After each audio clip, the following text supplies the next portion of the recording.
નમસ્કાર દર્શક મિત્રો, સાવરકુંડલાની રફતારમાં આપનું સ્વાગત છે। આજ રોજ તળાજા નગરપાલિકા દ્વારા તળાજા શહેરમાં વિવિધ વિસ્તારોમાં આવેલા ધાર્મિક સ્થાનોને ત્યાંથી દૂર કરવા માટેની ડિમોલેશનની નોટિસ નગરપાલિકાના ચીફ ઓફિસરની સહીથી આપવામાં આવતા તળાજા શહેરમાં રોષની લાગણી જોવા મળી રહી છે।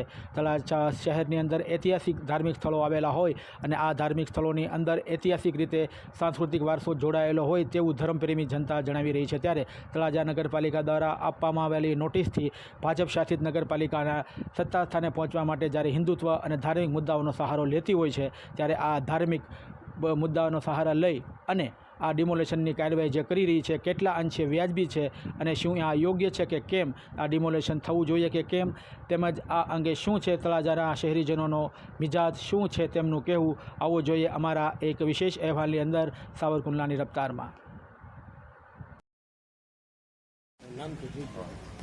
જી આપનો પરિચય? મારું નામ દેવંત રાવતજી વાળા।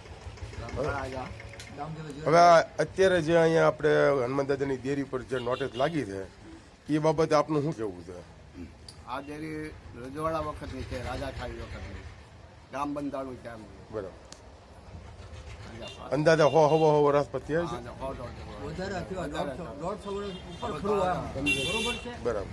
અને આ જે છે દેરી છે એ ઐતિહાસિક દેરી છે। અહીંયા ખાખાઈ બાપુ આવતા અને એની સ્થાપના લગભગ 90% કરી છે, કઈ 100% ખબર નથી, પણ એ અહીંયા ધોણા ધખાવતા। ટૂંકમાં ગામ બન્યું પહેલાનું દરવાજાના હનુમાનજી સ્થાપના છે। આ બોરકે દરવાજાના હનુમાનજી કહેવાય, ઓલો માખણીયા દરવાજાના હનુમાનજી કહેવાય।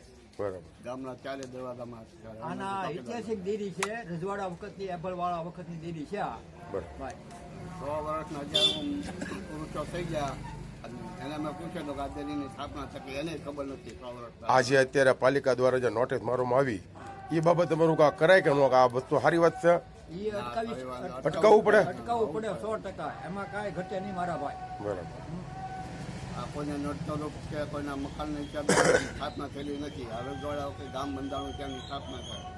બરાબર, અને એ અરસામાં તો અહીંયા જંગલ જેવું જ હતું આપણે, ત્યારે આ બનેલું છે, પછી ગામ તો પછી સ્થાપના થઈ, આ રજવાડા વખતનું છે, ભડાવાળા વખતનું, અને એમાં આ તો સ્થાપના ખાખી બાપુએ કરી હોય એવી અમારું અનુમાન છે। સ્ટેટ વખતનું વડવાઓ કહી ગયા, વડવાઓ કહી ગયેલા છે એવા, અમને તો ખબર નથી। અત્યારે 70 વર્ષ તો મારા થયા છે। બરાબર, એ પહેલાનું તો છે તે પાકું છે, પહેલાનું 100%।